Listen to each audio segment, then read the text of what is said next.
We do see some customers who are doing some belt tightening now, but a lot of other customers are realizing that in times of economic uncertainty, that's exactly when you want to lean into the cloud. That's the time you want to capture the cost savings.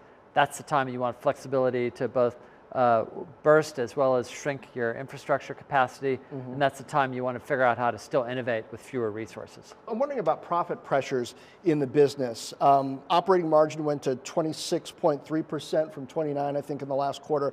Wage and energy inflation is a big part of that, as it is for so many others. Any relief in sight there?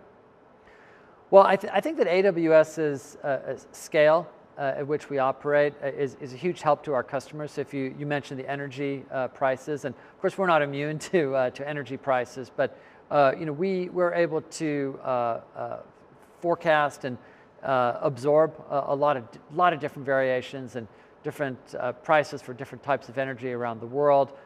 We've got long-term supply contracts locked up. We have large teams who deal with nothing besides procuring energy and other parts of our global infrastructure.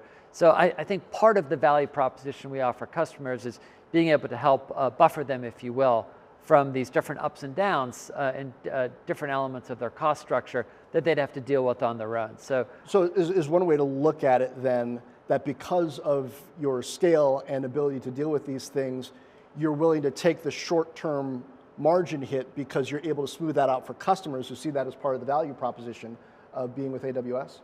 Well, we have a long history of lowering prices, not raising them, so that we've lowered prices over 115 times in our 16-year history. And the way we do that is to innovate and to lower our own costs, and then we just have a philosophy where we generally pass those savings along to customers in the form of lower prices. So I think our behavior has been highly consistent, and sometimes things happen which really help our cost structure. Of course, there are going to be things that happen that are, at least in the short term, a little detrimental to the cost structure. But over time in our history, we've really just absorbed all of those and given customers a certainty and a continuity which most of them have been unable to achieve on their own.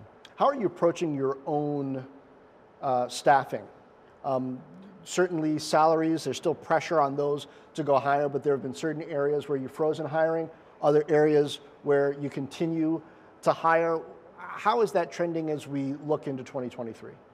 Well, John, as you mentioned at the outset, it is a time of significant economic uncertainty along quite a number of different dimensions. And AWS has hired a tremendous number of people worldwide for a number of years. And I'm talking all business functions, from engineering to marketing to sales to customer support to finance to HR and legal. And so we feel very well resourced at the moment. We are, along with the rest of the company, taking a short pause in hiring and going to keep our headcount levels where they are for now. I think we can still deliver great technical solutions and great customer service to our customers, given the substantial team that we have in place today. We feel really good about that. So you said a short pause, but we're in Q4, and I think there's still questions about how well that goes and how we start 2023. What's short, and what are the most important signals that you're watching for in that?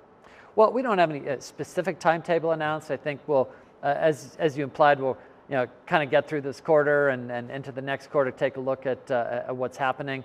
I think, as always, Amazon takes the long view, builds with a very long-term mindset, far longer than most companies. So we will, at the end of the day, be primarily focused on what is it that our customers need us to build, and what's the best path for us to help get them there. And we will invest in many, many different projects in AWS as well as across the broader company.